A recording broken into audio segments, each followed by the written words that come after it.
STM, une nouvelle façon de voyager.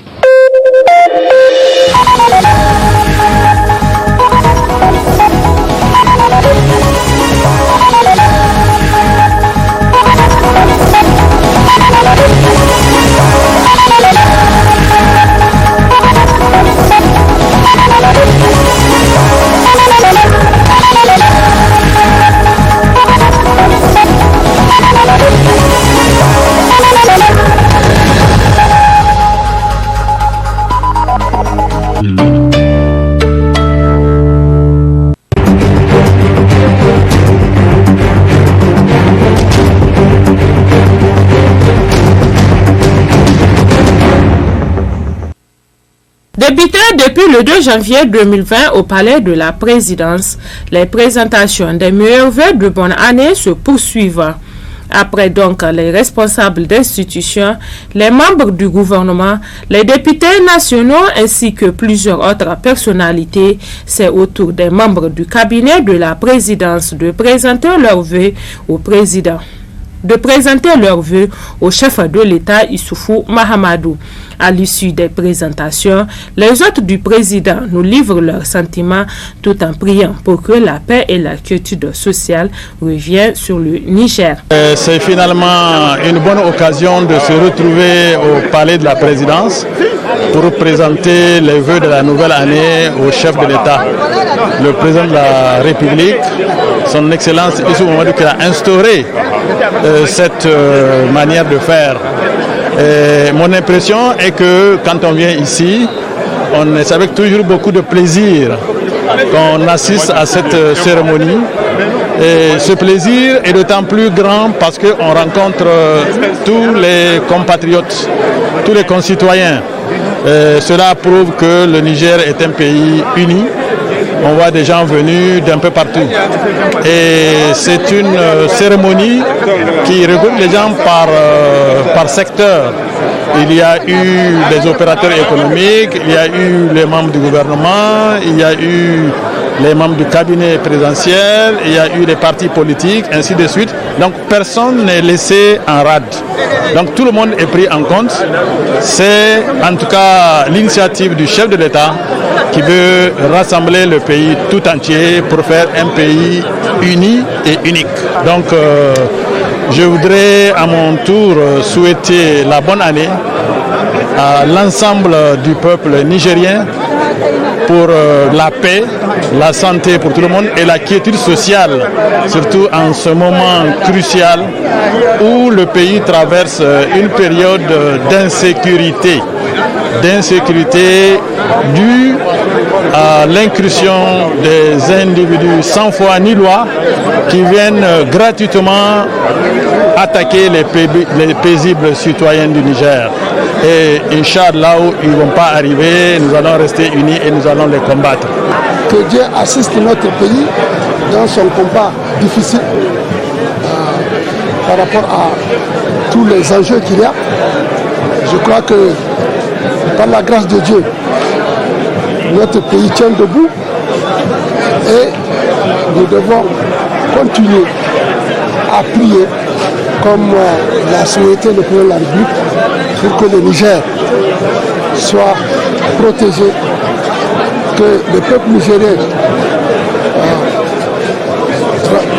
trouve sa sécurité à l'intérieur de ses frontières renforcée, que le peuple nigérien amorce et continue à amorcer son développement dans la paix, dans la sécurité, tel que nous le souhaitons tous. Ainsi, les séances de présentation de meilleurs vœux sont aujourd'hui une tradition établie par les chefs de l'État du Niger. À noter que les compagnons des anciens présidents Djore Hamani, Seyni Kounché et Ali Seibou, ainsi que les associations des retraités seront les hôtes du chef de l'État sur mardi 7 janvier 2020, toujours au palais de la présidence.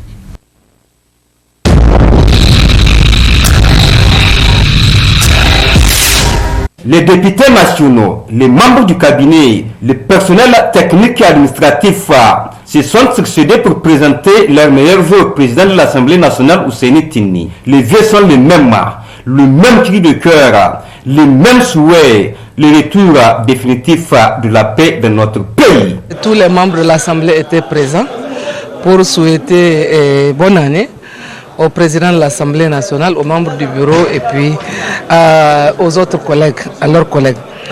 Bon, les vœux qu'on peut présenter au peuple nigérien, vraiment c'est un peu de réussite, de prospérité et surtout de paix. On a besoin de paix dans ce pays-là au vu des événements qui se déroulent. Donc vraiment, un peuple qui n'a pas la sécurité, qui n'a pas la paix, ne peut pas prospérer. C'est pourquoi je souhaite donc les vœux de paix, en particulier de paix, à tous les citoyens nigériens pour qu'on puisse aller de l'avant. Nos vœux de santé, de prospérité, surtout de sécurité à notre président, mais surtout à l'ensemble des Nigériens, parce que, comme vous le savez, le Niger traverse en ce moment des moments assez difficiles, des moments particuliers, et qui requièrent de nous tous un engagement personnel, mais surtout assez de sacrifices pour arriver à bout de tout ce que nous traversons aujourd'hui comme difficulté. Et donc, c'est l'ensemble des députés dans leurs différentes composantes qui sont venus exprimer ces vœux, mais à travers le président, nous souhaitons justement présenter nos vœux à l'ensemble des Nigériens, plus particulièrement aux FDS qui sont au quotidien sur le terrain, qui par moments perdent leur vie pour notre sécurité. Et je pense que pour cette année 2020 qui commence, nous souhaitons que nous vivions le maximum d'accalmie, le maximum de paix, le maximum de cohésion, mais surtout une sécurité qui permette au président de la République, à nos dirigeants, de continuer dans leur élan de développement de notre pays. Que Dieu exauce vos vœux pour que le Niger en 2020 puisse venir à bout de force du mal là et tout ce qui menace la sécurité des paisibles citoyens.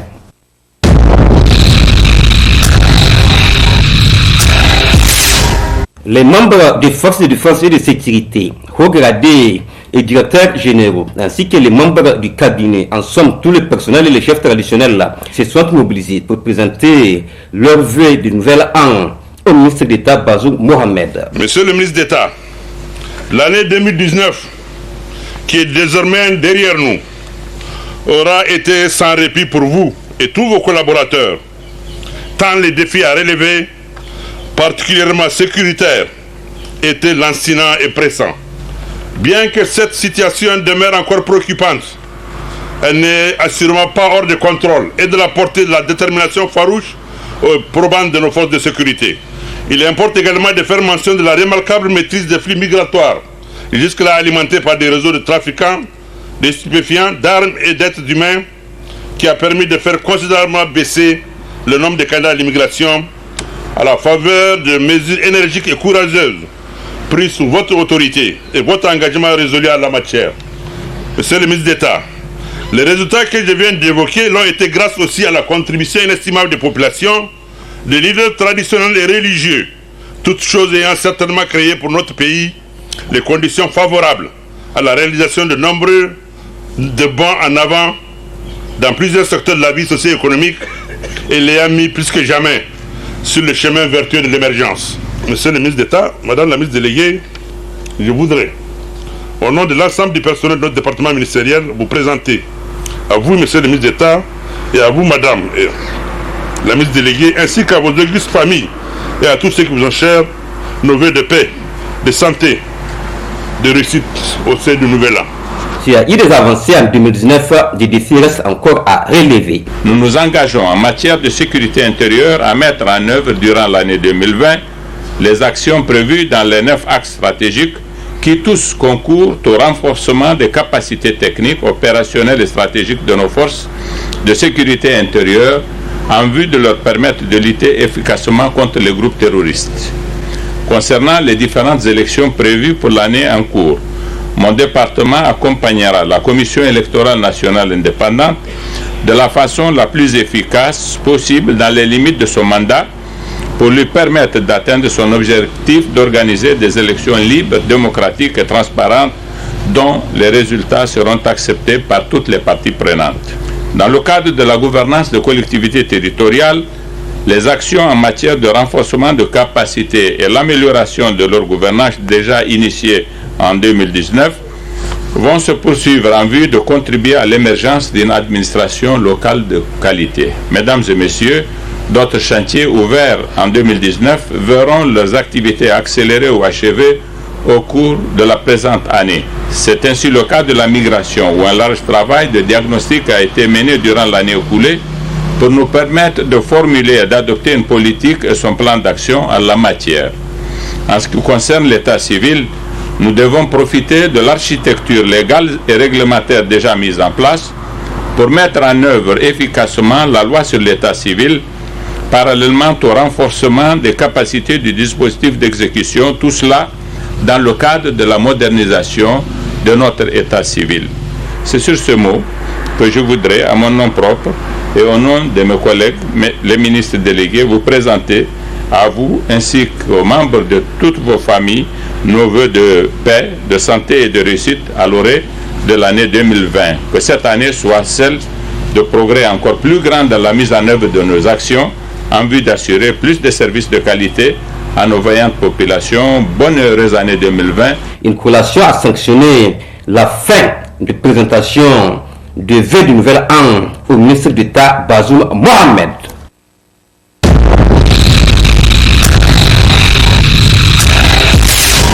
À travers cette déclaration, le Ben OJT, l'organisation des jeunes Tareya, tient à présenter ses condoléances les plus émues aux familles de 111 militaires tombés sur le champ d'honneur à Inates le 10 décembre 2019, ainsi que toutes les victimes civiles. À partir de ces tristes instants, le lieutenant-colonel Hassan Anoutab et ses hommes devenaient les symboles de ce que la race humaine recèle du plus beau en elle, cette capacité à renoncer à sa vie pour préserver celle des autres.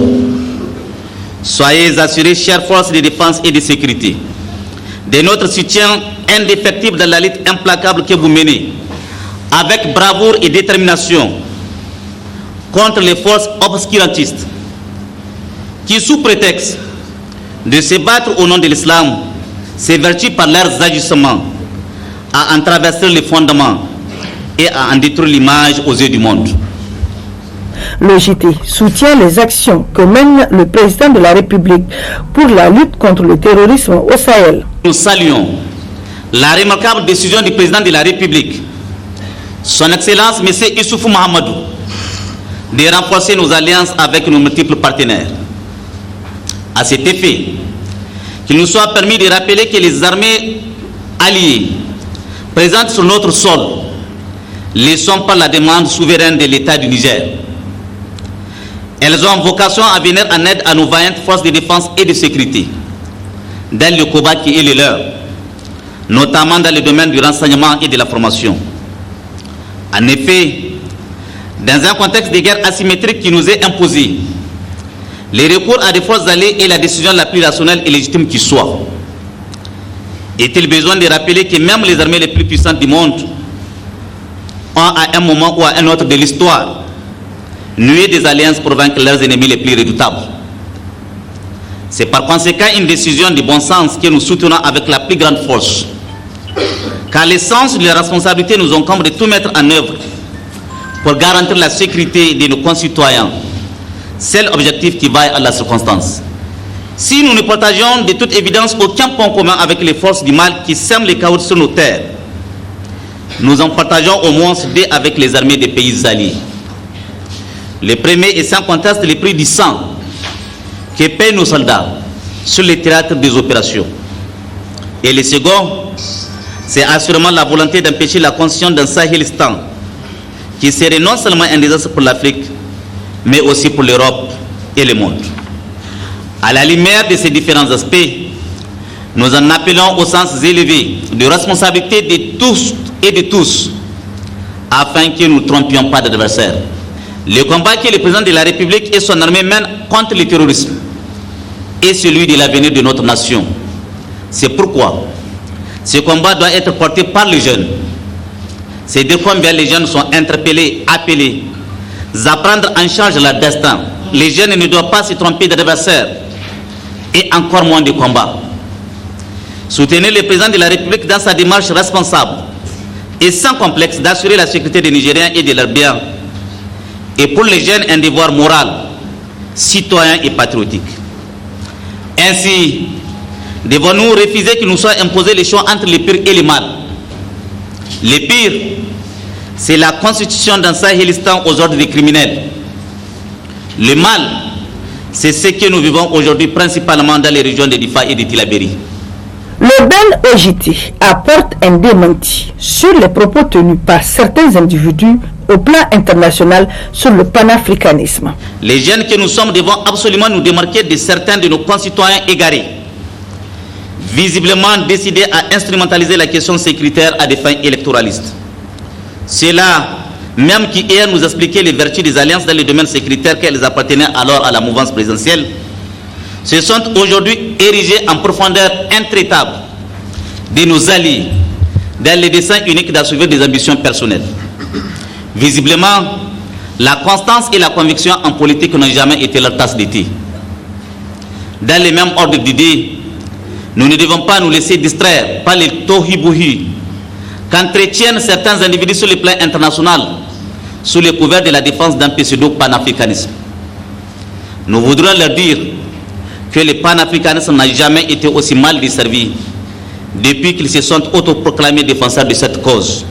Pour terminer, l'OJT apporte son soutien à la présence des bases militaires sur le territoire nigérien et demande à la population d'œuvrer pour le retour de la paix au Niger.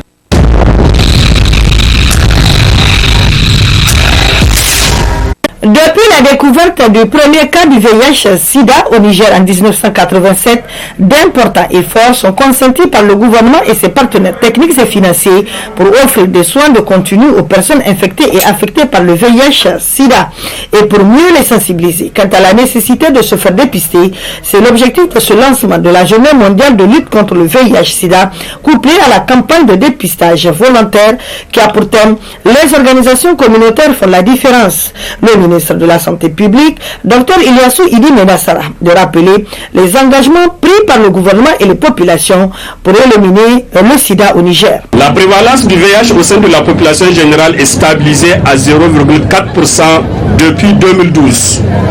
Environ 36 000 personnes vivent avec le VIH en 2018. Le nombre estimé de nouvelles infections à VIH est réduit de 70% dans les 6 dernières années, passant de 6 000 cas en 2012 à 1 700 cas en 2018. Le nombre de sites de prise en charge du VIH-Sida est passé d'un seul site, qui était l'hôpital national de Niamey en 2003, à 110 sites à ce jour.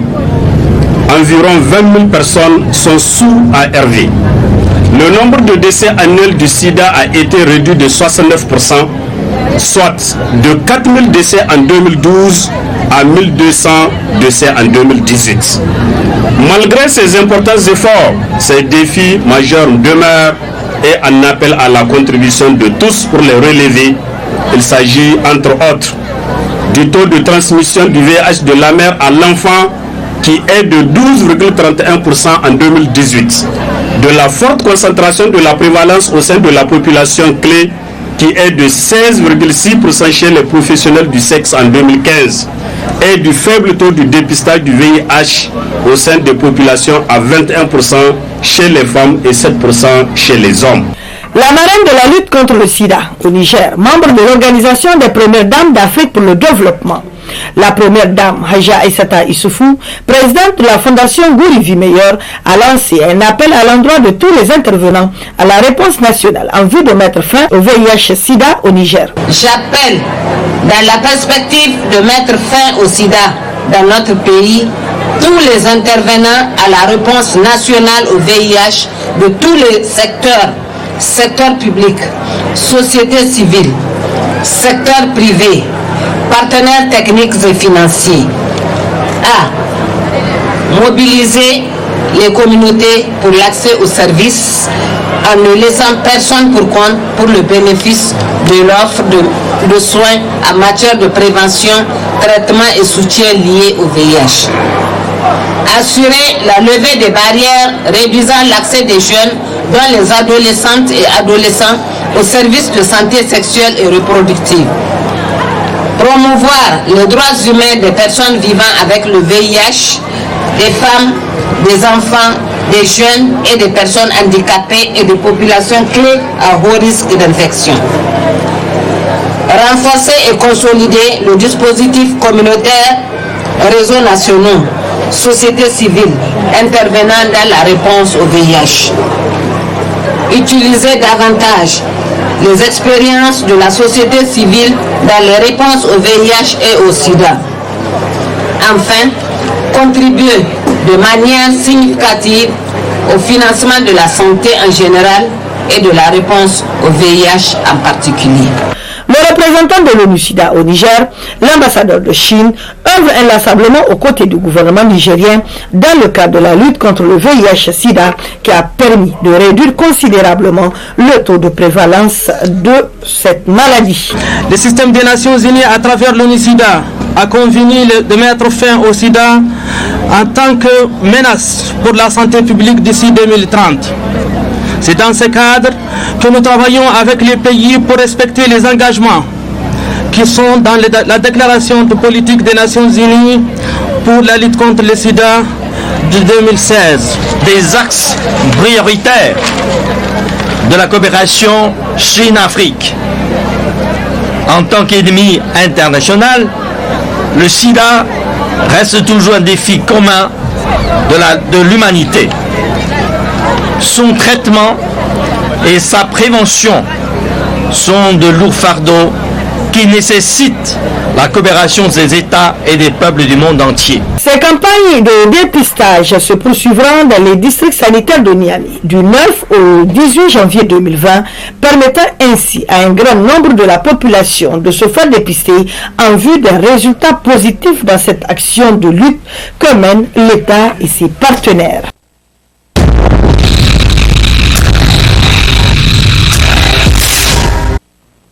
L'enrôlement biométrique en vue des prochaines échéances électorales au Niger constitue une étape cruciale dans l'organisation. Pour des raisons de sécurité qui sévit dans le pays, le processus de l'enrôlement de la population de la commune d'Abala s'étale à une durée d'une semaine. Ainsi, une délégation d'agents enrôleurs composée de 5 bus a quitté Niamey en direction d'Abala.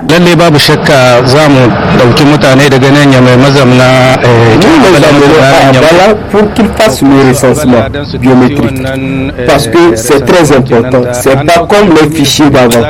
Si tu n'as pas été recensé, tu n'auras pas à voter. C'est pourquoi nous avons dépêché 4 bus et le 5e va décoller dans le yanzu a takaice mun tadda bis wajen 4 za su tafiya kuma yanzu ta 5 insha Allah tana zakkuwa wadda za ta ɗaukar mutane zuwa Abala ta kai mutane su yi. Pour des raisons sécuritaires, on a voulu écourter donc cet enrôlement, mais tout de même la CENI a mis en place en surnombre les agents enrôleurs. Nous avons pris avec les autorités locales des dispositions pour les mettre dans les bonnes conditions de travail et d'hébergement. Oui, tout se déroule normalement. Nous invitons la population d'Abala de se faire enrôler parce que cet enrôlement est un enrôlement biométrique. Ça se fait sur place. Il faut que la personne soit sur place pour qu'il se fasse enrôler. Et tant que vous n'avez pas les cartes électorales, tant que vous ne vous êtes pas fait enrôler, vous n'aurez pas de carte électorale. Sans carte électorale, vous ne pouvez pas voter. Ça ne sera pas suffisant. Nous aurons voulu que ça soit plus de temps que ça, mais malheureusement on va faire avec ce qu'on a comme temps imparti et on va, Inch'Allah, atteindre l'objectif. Il faut noter que ce processus servira de base aux élections locales de 2020 et présidentielles de 2021. C'est pourquoi il est nécessaire, voire impératif, que la population de la commune d'Abala sorte massivement afin de se faire enrôler.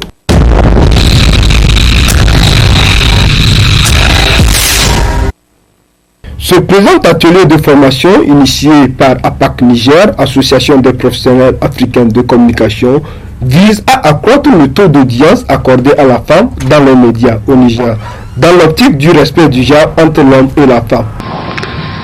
Bienvenue à l'atelier de concertation avec le Conseil supérieur de la communication, les organisations fêtières des médias, et les organisations de la société civile. C'est une activité qui entre dans le cadre du projet Femmes occupées et médias, qui a mis en place l'Observatoire Femmes et médias, qui a pour mission d'exercer une veille permanente sur les productions des médias. C'est-à-dire que l'Observatoire a pour rôle de veiller à ce que les productions des médias soient pro-genre et aussi d'interpeller au cas où il y a des manquements par rapport à ces questions de genre. Mais pour une effectivité de la mission de l'Observatoire, il va falloir pour nous d'influer sur les politiques, d'influer sur les organisations professionnelles et également d'influer sur les organisations des femmes pour que nous puissions atteindre l'objectif que nous nous sommes fixés. Nous avons de tout le temps formé les professionnels des médias sur les questions de genre. Dans notre plan de travail annuel, en particulier la PAC Niger, qui est l'association lead de cet observatoire, compte former les femmes et les organisations des femmes en technique de prise de parole pour que celles-ci puissent véritablement occuper les médias. Pour le président du Conseil supérieur de la communication, quant à lui, se dit satisfait de la bonne collaboration entre son institution et APAC Niger et être prêt pour accompagner et soutenir APAC Niger dans cette démarche du bien-être de la femme, notamment l'équité genre. Permettez-moi d'abord d'encourager l'Observatoire Femmes et Médias pour son engagement permanent à promouvoir la politique genre au niveau des médias. Cela est d'autant nécessaire au vu des constats établis par les experts qui relèvent que les médias nigériens ne produisent pas assez de contenu de qualité sur les femmes. Le traitement des questions liées aux femmes est très souvent stéréotypé et recouvre les inégalités existantes entre les hommes et les femmes dans la société. Faut-il le rappeler, le Conseil supérieur de la communication a été pleinement associé dans cette dynamique par APAC Niger, notamment dans la mise en œuvre du projet Femmes occuper les médias. Il faut avouer que ce partenariat avec APAC Niger, dont les bases ont été jetées suite à la signature de la convention CC-APAC Niger sur la charte pour l'amélioration de l'image de la femme dans et à travers les médias, promet de changer la vision et le traitement réservé aux femmes dans les médias. Sur ce, je déclare ouvert l'atelier de concertation entre le CSC, l'Observatoire Femmes occuper les médias et les représentants des organisations faîtières des médias. Il faut se souvenir de même que le programme Femmes occuper les médias date de 2016 et a pour but de promouvoir l'action féminine, de défendre le droit de la femme.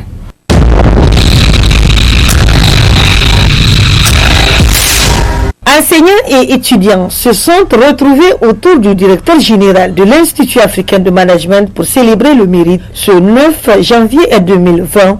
En effet, l'Institut africain de management a été honoré lors des grands prix des grandes écoles africaines tenus à Lomé au Togo les 5 et 7 décembre 2019 dernier.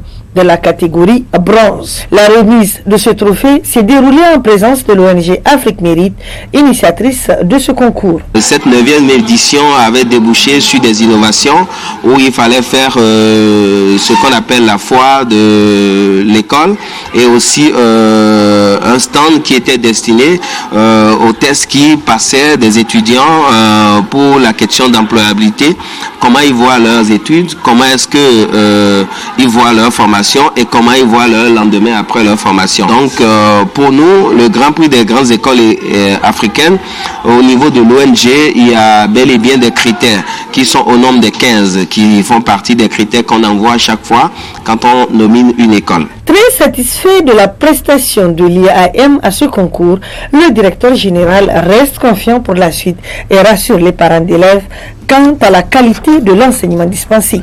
C'est des critères vraiment d'ordre pédagogique, académique et bien d'autres. Dans les top 10, nous sommes classés premiers en termes de taux d'admissibilité, avec un taux d'admissibilité de 86,86%. Donc, c'est vraiment des résultats satisfaisants. Et je me dis que ce travail-là, ces résultats, c'est le travail vraiment de longue haleine. C'est le lieu pour moi, en tant que directeur général, de remercier l'ensemble des collaborateurs et aussi les étudiants les élèves qui se donnent vraiment beaucoup plus de sacrifices pour que nous puissions figurer parmi les meilleures écoles africaines. Donc j'ai un appel à lancer à l'endroit des parents qui n'ont pas encore inscrit parce que c'est une information. Nous avons une deuxième rentrée qui a déjà débuté le lundi 6 janvier 2020 passé, mais les inscriptions se poursuivent.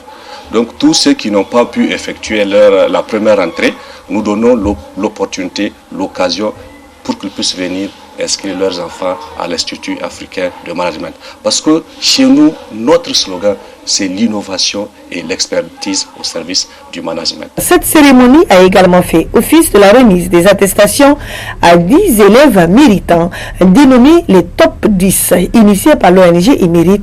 Les étudiants se disent honorés et remercient l'IAM pour l'encadrement. L'école n'est que dans sa 3e année d'existence et que déjà là, elle commence par remporter des prix sur le plan international. Donc je peux dire vraiment que c'est une très grande fierté pour moi personnellement parce que j'ai aussi fait partie de ceux qui ont représenté l'école à Lomé. Je souhaiterais que l'administration continue sur la rigueur qu'elle a menée et vraiment les enseignants qui se sont vraiment donné corps et âme pour assurer le bon déroulement des cours pendant l'année scolaire et je souhaiterais vraiment que l'année prochaine ce soit aussi le cas. Donc à cet effet, j'invite vraiment les étudiants qui sont vraiment à la recherche de l'innovation et de l'expertise de faire recours à l'Institut africain de management. Je suis vraiment fier l'expertise et le professionnalisme que l'école a témoigné jusqu'à ce qu'il a obtenu ce diplôme-là. Et j'aimerais vraiment remercier les membres de l'administration parce qu'ils fournissent un grand effort pour voir que l'école avance et ils ont fourni vraiment, ils nous ont donné tout ce qu'il faut pour que l'école atteigne ce niveau où ils sont. Donc nous sommes vraiment fiers de l'école. L'Institut africain de management, comme l'indique son slogan, l'innovation et l'expertise au service du management vous ouvre ses portes pour un enseignement de qualité avec un corps professoral expérimenté, une administration dynamique.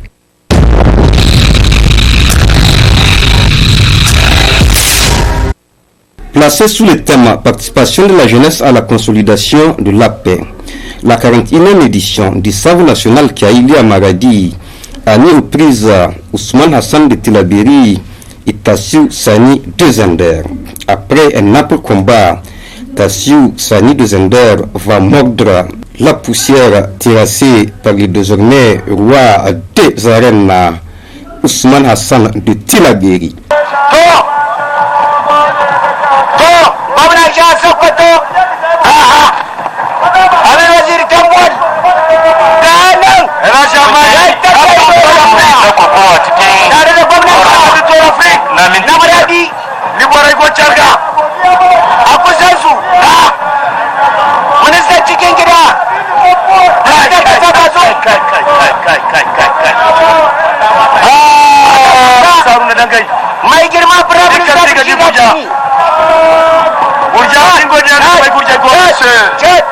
Parce que Tassiou Sani aga ama fait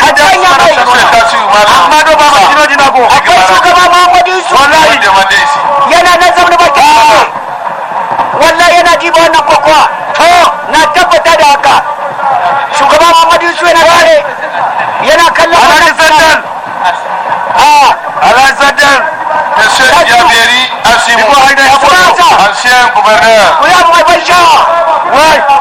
la région de Tilaberi, 500 mètres carrés,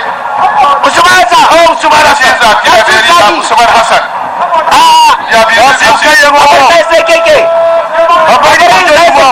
La parcelle est avec le gouverneur de Tilaberi.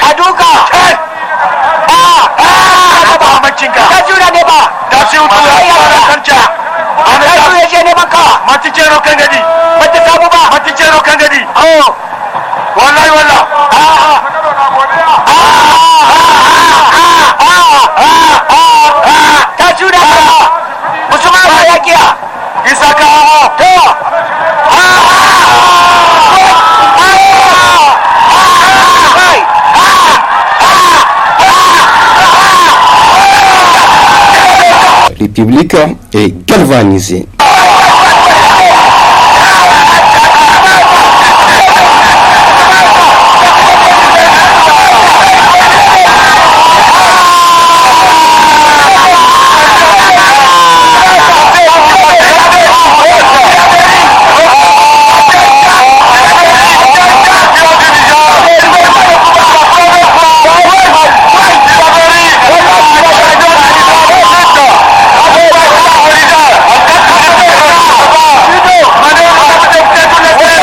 Un accueil de grande envergure attend les nouveaux maîtres des arènes dans les régions du fleuve.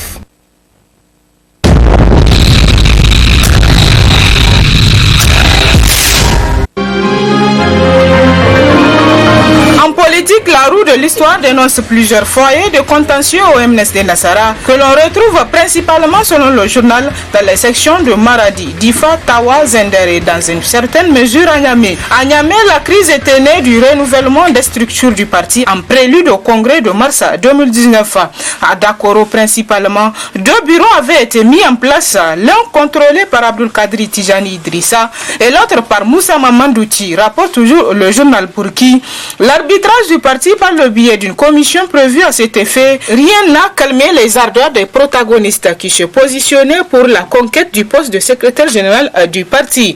Le journal ajoute que la rivalité est encore vivace et loin de se terminer puisque le 22 janvier 2020, les deux partis seront en procès au fond après la décision du référé rendu avant la tenue du congrès de mars 2019. Autant dire, selon le journal, que le président Seni Oumarou a du pain sur la planche car avec cette multitude de foyers de contentieux dont certains sont devant les tribunaux, les choses s'annoncent à la fois redoutables et épouvantes pour Seni Oumarou qui ne sait pas où donner de la tête à moins d'une année des élections générales de 2020-2021.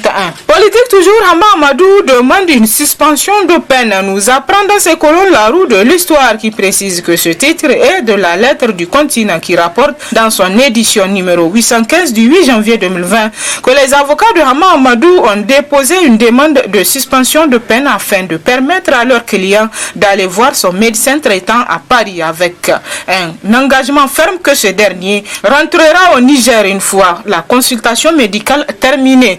Cependant, selon la lettre du continent, le chef de l'État nigérien a en effet confié son embarras à des proches qui lui conseillaient un geste d'apaisement en faveur de l'ancien président de l'Assemblée nationale rentré de son plein gré au Niger le 14 novembre dernier à la suite du décès de sa mère. Tous les protagonistes de cette affaire ayant purgé la totalité de leur peine, le journal estime que le président Issoufou hésite à prendre une mesure de grâce au bénéfice du seul Hama Amadou. Vrai ou faux, s'interroge le confrère qui renchérit que toujours est-il que Hama Amadou garde la prison et ses avocats plaident à nouveau pour une suspension de peine aux fins de soins médicaux. Et puis, par rapport à la conduite du processus électoral, le courrier note en gros que la Renaissance manœuvre, l'opposition s'installe dans une posture dangereuse. Le processus électoral est conduit de façon exclusive depuis plus de 2 ans aujourd'hui à la grande satisfaction de la majorité présidentielle dont le plan fonctionne merveilleusement, serait-on tenté de dire, selon le journal pour qui, lequel plan a consisté à modifier unilatéralement en amont le code électoral pour pouvoir mettre en place une commission électorale nationale indépendante à CENI taillée sur mesure et éliminer des candidats potentiels aux prochaines élections. Le journal rapporte toujours que les analystes politiques indépendants sont tous unanimes à le reconnaître sur la base de faits concrets irréfutables.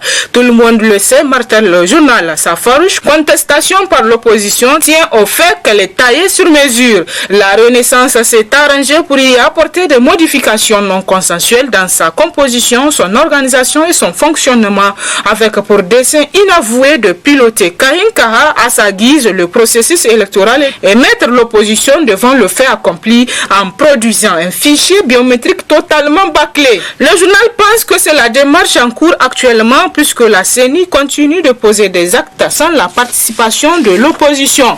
Quant Quant au journal La Roue de l'Histoire, il nous apprend à sa une par rapport aux élections 2020-2021 que le président de la CENI fait le point. Le vendredi 3 janvier 2020, le président de la CENI, Maître Issaka Sunna, a fait le point du processus électoral en présence des partis politiques invités pour la circonstance. Il a axé son intervention sur l'évolution du processus d'enrôlement biométrique et les résultats des audiences foraines, deux étapes importantes dans la réussite du processus électoral. Il a rappelé que les audiences foraines ont commencé depuis juillet 2018 sur toute l'étendue du territoire national en vue de pallier le manque de pièces d'état civil que beaucoup de Nigériens en âge de voter ne disposent pas. Selon toujours le journal, une étude récente de l'OIF a démontré que plus de 87% des Nigériens ont été recensés sur le fichier électoral sur la base de témoignages à l'occasion des dernières élections générales de 2015-2016. Le président de la CENI a exprimé le même satisfait par rapport à l'enrôlement biométrique. Toutefois, le journal précise que les participants ont souhaité que ce genre de rencontre soit maintenu pour permettre aux partis politiques et à d'autres partenaires de s'informer sur l'évolution du processus électoral en vue de leur propre préparation. On peut dire, selon le journal, que toutes les inquiétudes exprimées par certains partis politiques se sont dissipées à la suite de cette rencontre. À la une du courrier cette semaine, on peut lire du népotisme au sommet de l'État. Le journal rapporte en effet que le ministre des Finances octroie à son fils Ibrahim Mamadou Diop un poste de l'État du Niger à la Banque africaine de développement. Au siège de la Banque africaine de développement à Abidjan en Côte d'Ivoire, on ne parle plus que de ça. Dans les coulisses, dans les bureaux feutrés, ça parle beaucoup du Niger et de ses autorités. L'affaire qui fait tant jaser à la BAD est liée selon le journal à une autre affaire de népotisme. Mamadou Diop, le ministre des Finances du Niger, n'a rien trouvé de mieux à faire pour inaugurer la nouvelle année qu'à proposer son propre fils Ibrahim Diop pour occuper un poste rotatif revenant en 2020 à l'État du Niger. Un bien joli cadeau de nouvel an, s'exclame le confrère qui précise qu'Ibrahim Mamadou Diop est ainsi depuis fin décembre 2019 le nouveau conseiller de Madame Joy Maimouna Sek, l'administratrice en charge du Niger, de Cap-Vert, du Mali, des Comores, du Gabon et du Sénégal. Le tout nouveau conseiller auprès de la BAD au titre du Niger aura ainsi, entre autres, pour interlocuteur son paternel. L'actualité à travers les journaux cette semaine, c'est aussi le bras de fer entre le gouvernement et le Saman, à propos duquel le Canard déchaîné note en gros dans ses titres « Non à une république des syndicats ». Le journal nous apprend ainsi dans sa parution que depuis quelques semaines, un bras de fer semble être amorcé entre le syndicat autonome des magistrats du Niger Saman et le ministère de la Justice. Au centre des déclarations et communiqués, une seule pomme de discorde pour le moins inhabituelle. L'opposition entre les deux bords a conduit, selon le journal Le Saman, à observer des grèves d'abord les 26 et 27 décembre de l'année écoulée, puis les 6, 7 et 8 janvier dernier. Aux Républicains d'ajouter qu'en toile de fond, les magistrats protestent contre l'insertion dans le statut de la magistrature du certificat de validation de la première année de master comme diplôme d'accès à la corporation. Les magistrats grévistes s'insurgent de ce fait contre ce qu'ils appellent manœuvre insidieuse du ministre de la Justice Marou Amadou, tendant à procéder à un recrutement au rabais. Ainsi, selon le journal, ce qui s'assimile à un bras de fer entre le ministre de la Justice Marou Amadou et les magistrats est une attitude de ces derniers à remettre en cause la réforme adoptée le 20 décembre 2019 par l'Assemblée nationale en la matière. Et pour finir, parlons de la 41e édition du Sabre national. L'actualité nous rapporte ainsi dans sa parution que la finale du championnat de lutte traditionnelle Maradi 2019-2020 a mis aux prises les lutteurs Ousmane Hassan de Tilaberi à Tassi Oussani des Zender le dimanche 5 janvier dernier au stade de Maradi. Le combat des gladiateurs a été rude et serré, nous apprend le journal, mais Tassi Oussani a fini par mordre la poussière devant le nouveau champion national Ousmane Hassan de Tilaberi. Avec cette victoire, pour la première fois, Tilaberi entre dans la cour des grands quelques jours seulement après l'organisation parfaite du 18 décembre. Le journal pense ainsi dans ses titres que c'est une victoire méritée par la région du fleuve. Mais pour le nouveau républicain, c'est un sabre dans le malaise. Il est vrai, selon le journal, que le contexte dans lequel survenait le sacre de la région pouvait, ne serait-ce que pour un temps, avoir quelques impacts sur le climat régional. Et on aura vu que pour un moment, la région pouvait oublier ses peurs, ses angoisses pour des lendemains incertains depuis que l'insécurité est venue chambouler le cours normal de leur existence, naguère paisible sur ces terres ancestrales. Après l'euphorie, face donc au défi. défi, conclut le journal. Et c'est l'essentiel de l'actualité à travers les journaux cette semaine. Très bonne lecture et à la semaine prochaine, Inch'Allah.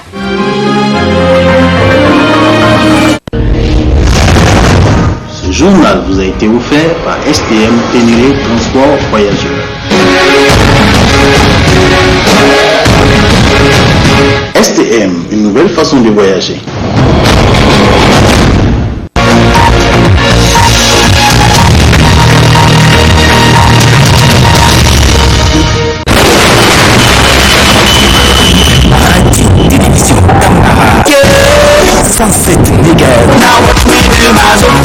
La voix de la femme.